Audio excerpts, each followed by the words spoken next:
Hello guys, galing po ako doon sa pinsan ko kanina, nakikikain po kasi tumawag sila na pupunta kami doon. Guys, tingnan po ninyo yung ano nila yung gutter nila, yung tabi ng kalsada. Ang ganda-ganda. May mga ilaw-ilaw pa sa gilid.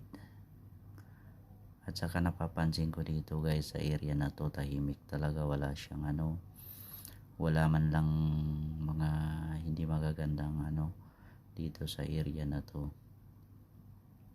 Tingnan mo guys. Yan, kamusta po kayo dyan? Shoutout po sa mga OFW. Yan. Medyo hindi maganda kasi yung kuha ko dahil alam mo naman yung camera ko na na hindi talaga maganda, yung totoo talaga hindi maganda yung camera ko. Yan. Basta palagi natin tandaan guys, pilitin nating magpakasaya kaysa malungkot kahit anumang pinagdadaanan natin. Dapat maging masaya lang tayo, be happy lang po. Dahil kung may gabi, may umaga, may kaliwa, may kanan, ganyan lang guys.